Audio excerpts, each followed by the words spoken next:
Welcome to People Doing Good for Others.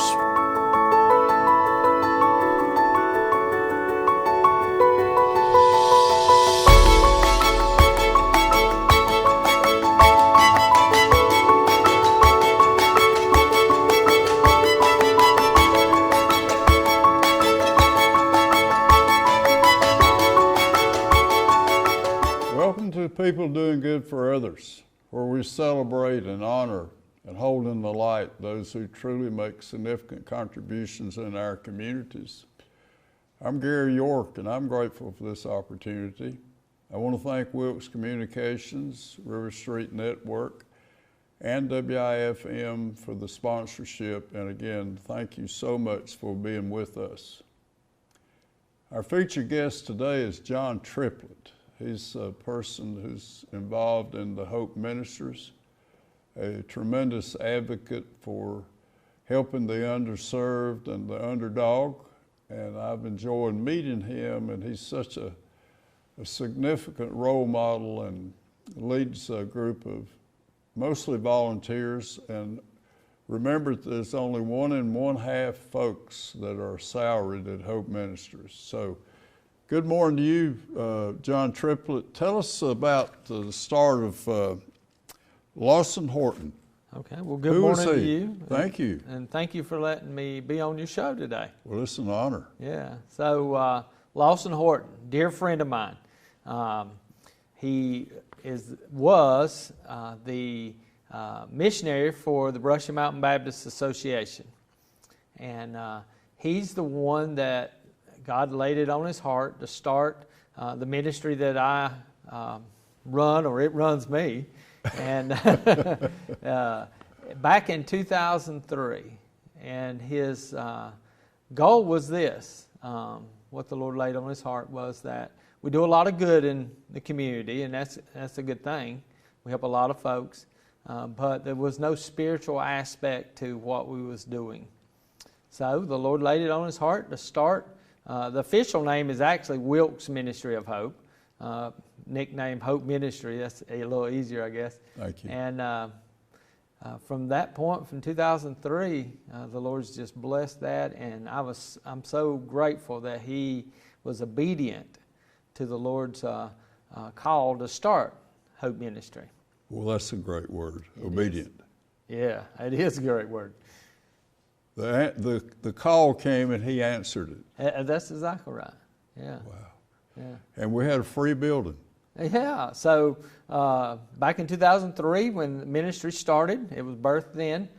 Where do you put a crisis ministry that helps folks in Wilkes County?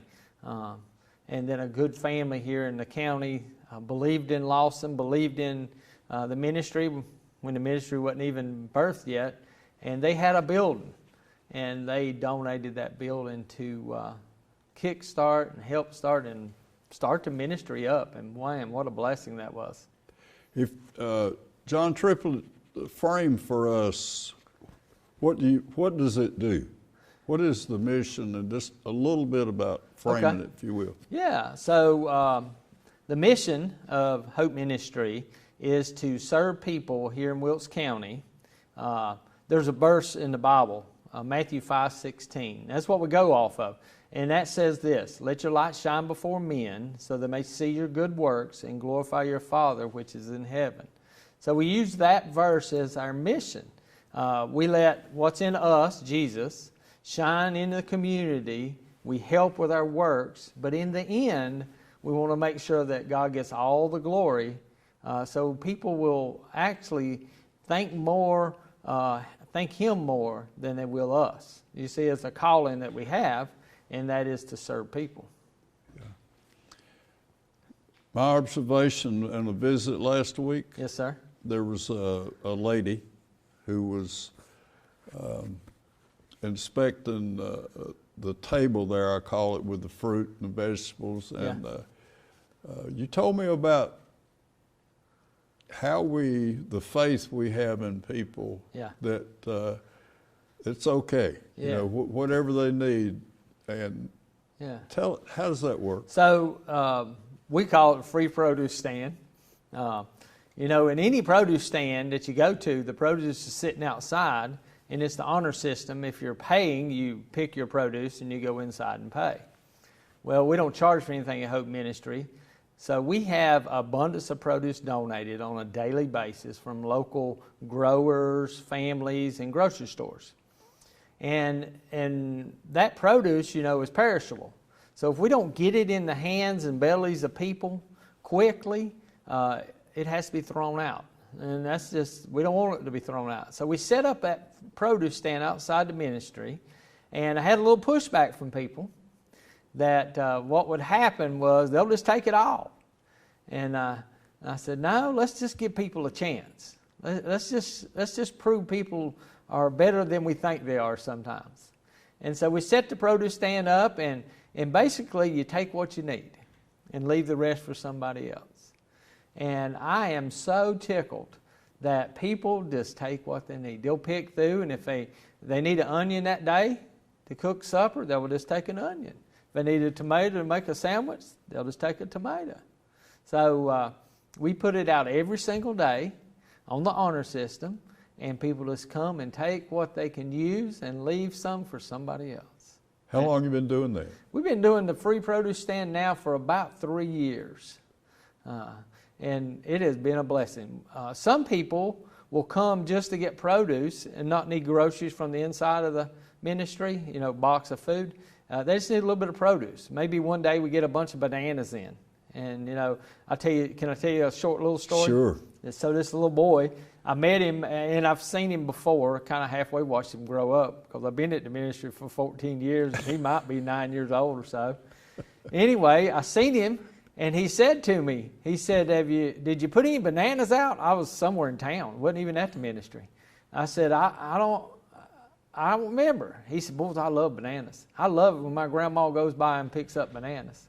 So, his grandma checks our produce stand on a daily basis, and I just smile every time I get a box of bananas to put out there, because I know that little boy, he loves bananas.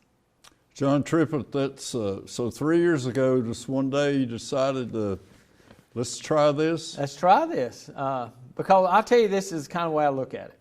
I don't eat onions myself, okay? But I do love bananas just like that little boy. So if I come to get food and you give me onions, well, I don't know that I would even use it. So why not let people get what they like, was my thinking. And so I got to thinking that before we would just bag up the produce that we had and hand it to them. And I got to thinking, is that really the way that we should do it? Because if we want to be different than the world, and that's what God's called me to be, is different, and He called all Christians to be different than the world, why not be different and offer them to have what they want, not what I think they want? You see what I mean? I do. So I had all this produce coming in, and I said one morning, we're going to just start a free produce stand. And it has been a blessing. It's a blessing for me. Well, it was a great story. I shall always treasure that lady. And then shortly thereafter, you explained, how things work there. Yeah. Take what you need. Just take what you need. And the person that invariably will leave some for the next person for the next coming. person. And, I found that we throw away less produce now than we did before. Oh, my goodness. Yeah. So it's a blessing. And I was just thankful the Lord gave me that thought, because I don't have that ability. So it was all Him. We give Him the credit for it, that's for sure. John Triplett, how did, let's go back to your walk with the Lord. Okay. And come up to where we are today. So, didn't really grow up in church that much. Went every once in a while. Nothing wrong with my life. Just wasn't part of what we did on a regular basis. But then when I become 25 years old, getting ready to be married, life got serious then. And I was at a revival service at Lois Fort Baptist Church, and can't remember the preacher's name, can't even remember the message, but I can remember sitting in the right side close to the front, and the Lord just said, I need you. Spoke to you. Spoke to me, just not audible, but in my heart. And that's it. I just surrendered. And that happened in 1989. Okay. That's when that happened. And from that point forward, I decided to live for the Lord. Now, I ain't lived like I should always, but every day is a new day, and through grace and forgiveness, I get a different chance every day to do better. You know, there's a spiritual presence about you. I mean, it kind of jumps out. The message is there. Well, and thank you you. can just see that and feel it. And I want to thank you for that. You're an inspiration to me because I know you have the walk and the talk together. Well, that's something the world doesn't have anymore, does it? We do a lot of talking, but we don't do a lot of walking, do we? So we got to be different. I want to be different. I think of those men in the Bible you read about, like Paul. You know, he talked a good talk, but he walked a good walk too, didn't he? Yeah, that's for sure. So. Damascus Road. Absolutely. Yeah. John Triplett. Now let's connect you with Hope Ministries. Okay. So Hope Ministry is a ministry of the Brushy Mountain Baptist Association, and the church that I become part of, Welcome Home Baptist Church, and after my calling to the Lord, just surrendered, got saved, but then he showed me he wanted me to do more for him. And so mission trip after mission trip, halfway around the world, as far as an airplane would fly and a car would drive, I'd go. And that was mostly through the Brushy Mountain Baptist Association. And back in 2007, the ministry needed a director. And me and Lawson Horton, the guy that started, we talked about, we're just buddies. I worked for my dad in a garage, and I worked on Lawson's cars. And him and his wife, Carolyn, and we was friends, and my church was part of the association.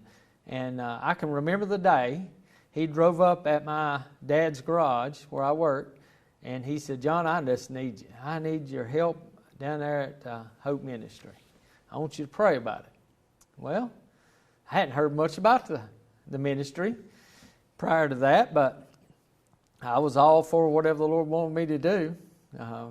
And so volunteered a couple of times, figured out what it was, talked to the Lord. And hardest thing was telling my daddy I was leaving because that's where I was going. Now, he didn't understand it quite as much as that, but you know what? He became one of the greatest supporters of Hope Ministry that I ever had. He's going to be with the Lord now, but he didn't understand it in the beginning, but he sure did at the end, how important it was, that's for sure. So we, 2007, surrendered and went to work for Hope Ministry part-time. And at the same time, I was already part-time youth pastor at my church. Right. And so we're doing 2 part-time ministries, which basically ministry's never part-time, it's always full-time. So you had 2 full-times. I had 2 full-times. And the ministry was struggling a little bit. It needed some notoriety. It needed some public awareness. So we jumped in there and was just worked hard and tried to promote it everywhere we could. Got the opportunity to go to different churches and share what we do and how we do it and how you can be part of it. And it grew and grew and grew. And next thing you know, it's one of the 2 ministries is suffering. And you know, that's what happens. So the Lord opened the door for us to go to Hope Ministry full time. And had to give up that part-time youth position at my church, which is hard because I watched a lot of kids come to know Christ there. Right. And so then I think it's been about 5 years now that we've been at Hope Ministry full time. And it is just, once we totally committed to that's the ministry that the Lord wanted, it has taken off.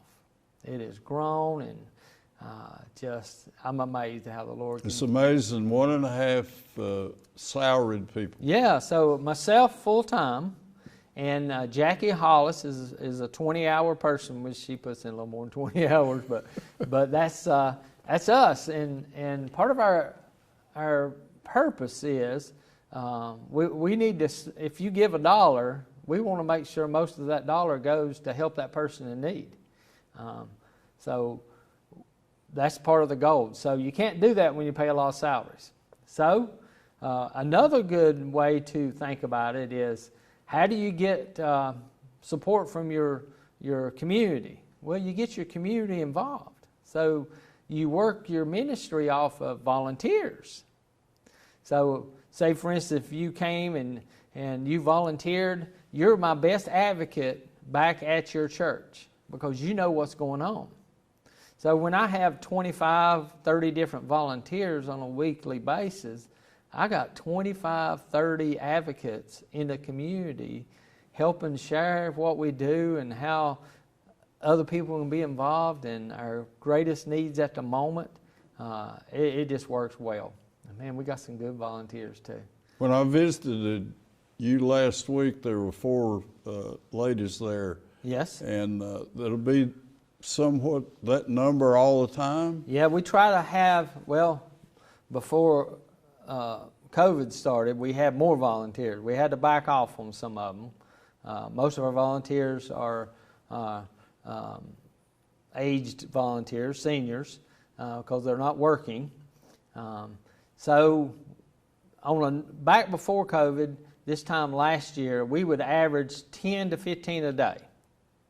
Now we backed it down to about 6 a day. Now we're going to get back to where we was, okay? Because this thing's going to end eventually. But we're averaging now about 8 volunteers a day, maybe 10 on some days. Depends on how busy every day it is. Maybe getting a shipment of food in or something.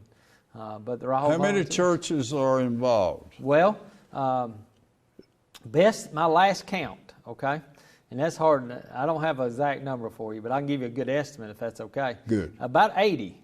80. On a regular basis. Wilkes County churches. And some outside the county that we've become friends with. Now, all denominations? All denominations. Wow. Yeah. Now, you tell me, make sure we understand our followers today.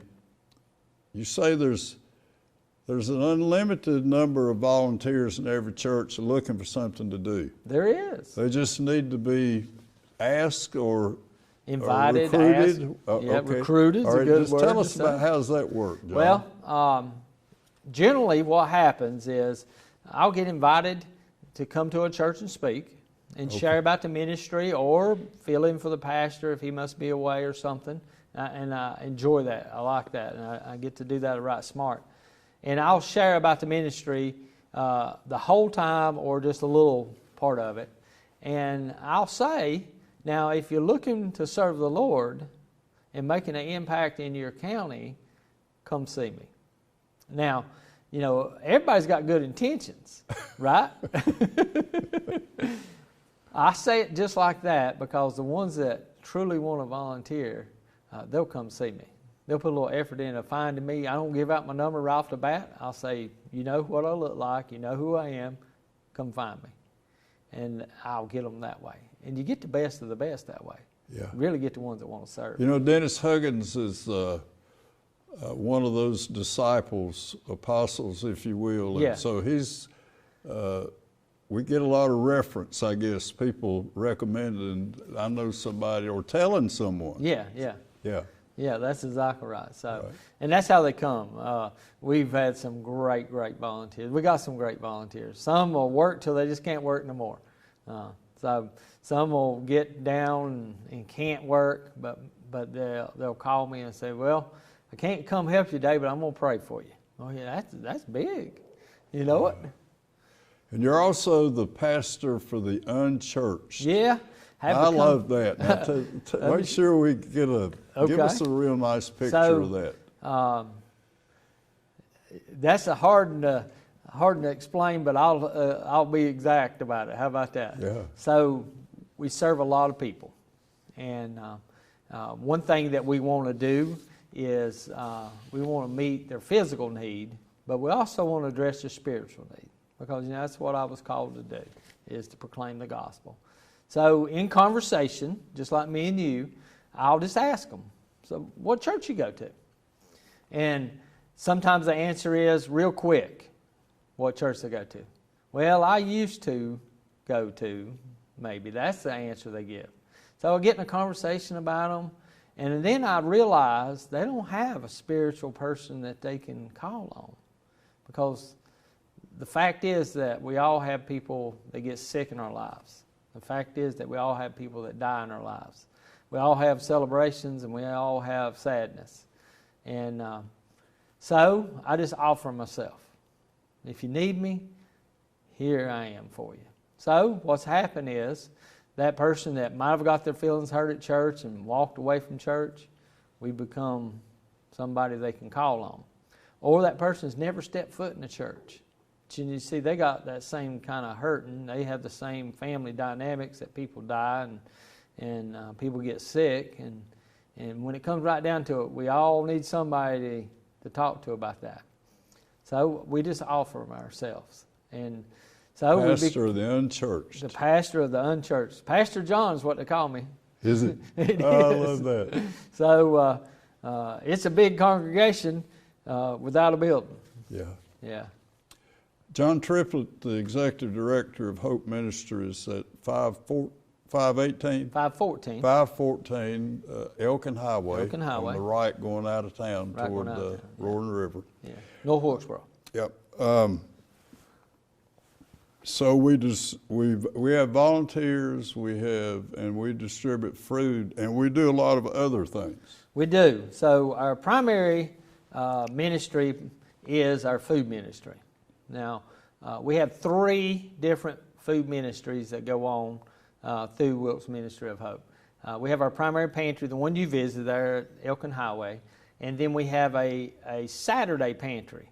And it's in the basement of a church in Boomer. It's in the basement of Zion Hill Baptist Church. And how that come about, through doing some studies and demographics, we found a hunger pocket over in that community. Hunger pocket. Hunger pocket's what it's called. And what that means is this. A family would have to drive a certain amount of miles before they could get to, say, a grocery store. And a hunger pocket now, or back then, it's 2012 was when we started that pantry because of that hunger pocket. It was 10 miles. Now, a family that is in need of food, well, they're in need of gas too. You think about it. So gas may hinder them from coming to town. So I got to thinking and praying, and Lord, what can I do to help that? Because it was brought to my attention that there was a pocket in that community, and there's other pockets in Wilkes County, but that one seemed to be the greatest, and the one the Lord called us to. 17 miles from our primary pantry there in North Wilkesboro to the basement of Zion Hill Baptist Church, still in Wilkes County, 17 miles, one way. And so what broke my heart was we was expecting people to drive 17 miles one way to pick up free food and go back home. Well, they wasn't coming. It's just too hard. Couldn't get there. So my theory was the same as Jesus' theory. There was a group of people that needed salvation, and he came to us. Yep. Right? Sure. So why would I be any different and say, you got to come to me if you want free food? Why wouldn't I go to them? So we went. And we talked to the church. The church accepted us in what we do. Now the second Saturday of every month since 2012, from 9 o'clock to 11 o'clock, we open the door of the basement of that church, and families in that community come get food. About 30 to 40 every Saturday, every time we're open. And they're all families of that community. How about the handyman? Handyman. Well, that's a tough one. Now, when I tell you what we do, remember this, okay? We don't have no construction crew at all. No. So Handyman ministry started because we had made our name for ourselves in the community that we help, and so people was in need of home repair, basically. Learned how to build a few wheelchair ramps, went on some mission trips and done some stuff. Why can't we do that in Wilkes County? So we started taking on a few projects. Well, who's going to build these projects? Who's going to do them? If we fund them through funding, but somebody still has to drive that nail, right? Or cut that board. So we'll find the need, and we'll look in that community, and we'll find the local church in that community, and we'll contact that local church and just ask them, if we fund the project, would your men and women of your church, would they do that? And let me just tell you how excited and encouraged I am, because 90% of the time, the churches in that community, they're ready to do that. Now, most of our handyman stuff is wheelchair ramps and step repairs and stuff like that. Try to stay away from roofs and dangerous stuff. Little things that we can accomplish in 5 or 6 hours. Yeah. We average 1 to 2 ramps per month. And man, it's been good. It's been good. Last Saturday, I found a church that was in need, and a church that was in need, okay? Did you hear that? Yeah. I had another church that was in that community, a little church that was in need. They came and built them a new set of steps. So I had a church helping a church, and we paid for the materials. And then that same little church that was in need now has a brand new set of steps. John Triplett, we do a lot of things. I want to connect now our listener, our viewer, to how to get involved. If you want to be a giver, and financing is always an integral part of it. And how would the person who feels called to give, how would that person connect with you? Okay, so there's a couple of ways you can do that. If you're physically wanting to donate food, it's best to drop it off during our operating hours there at 514 Elkin Highway in North Wilkesboro at the main ministry building. And that would be Monday, Tuesday, or Thursday from 9 o'clock to 1 o'clock. Now, we accept whatever you have to donate, okay? Now, some things that are donated physically, we use in other areas of ministry. But we will use it. We don't sell anything. Right. Now, if you want to financially mail in a check, which is kind of the old way, but I like that way, you know, you can just mail it to that same address, 514 Elkin Highway, North Wilkesboro, and you just decide how you want us to spend your money. Just mark it in the earmark of the check and say, I want it for food, or I want it for handyman, or the other things that we do. Now, we do have an online giving, because that's pretty convenient for some people. The Brushy Mountain Baptist Association website, and you'll find us on there, Hope Ministry, and there's a little donating button, and you can pick how you want that money spent then too.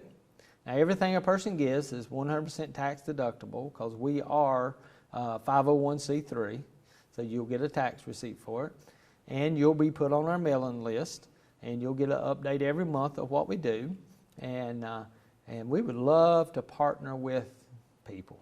Okay. John Triplett, just go down like the woodshed and just start naming those. We're going to be toward the end here in a minute. Okay, so food is the thing we do. We offer some financial assistance, very difficult, could talk for hours about that. We offer baby supplies for families in need. We have a wood ministry called the Woodshed. We offer free pickup loads of firewood for families during the burning season, during the heating season. Always looking for that, help in that. And then during Christmas time, we offer Christmas for families in need. About 1,500 children every year. And as you go to donate or go to the website or the Facebook page, you'll see how you could be involved in any of those. And then we just want to meet needs in Wilkes County. So sometimes needs show up that's not even on our list. Yeah. And we'll find a way. That's exactly right. And it may not be that we do it, but we have friends and other ministries that do that. Yeah. And we become the bridge. You connect. You have the resources to the need. That's exactly right. That's exactly right. Well, John, you've inspired. I'm just can't wait to get involved. I've never been that close to it before, and so I want to thank you for that. Sure. You're obedient. You answer the call. So we know how to find you. Yeah. We know if we have a servant's heart where we can find a way to help. So your sense of gratitude, the Lord's blessed you. You just being with you, one knows that you're blessed to have the opportunity to serve. So if you'd close with that for us. Sure. So I am grateful. Don't deserve to have the title that I have. So the Lord has blessed us to be able to do that. And what makes a ministry, in my mind, is that the ones that serve with us have the same attitude and gratitude. That the Lord has allowed us to do this, and we need to do it just like the Bible says, that we should work as we're serving the Lord, as He was the one that we was given to, the one we was helping. And if we can have that kind of attitude and service heart, you know who gets all the credit? The Lord Himself. Yeah. That message is loud and clear, Yeah. John Triplett, and thank you for inspiring me and all who we touched today. Yeah. Thank you very much. Well, thank you for allowing me to have a little bit of And time. thank Dennis Huggins for bringing us together. That's right. I'm Gary York, and this is People Doing Good for Others, and we are learning about the Hope Ministries on 268 East out of North Wilkesboro. John Triplett, Executive Director of that wonderful outreach, has been with us today. And there's always a need. There's always an opportunity to have a servant's heart, and John Triplett is showing us the way. So thank you for being with us today. Again, this is People Doing Good for Others, and I want to thank Wilkes Communications, River Street Network, and the opportunity to serve, and our wonderful disciple here today, John Triplett, and his message. And also want to thank those volunteers that are the backbone of our outreach. Thank you very much.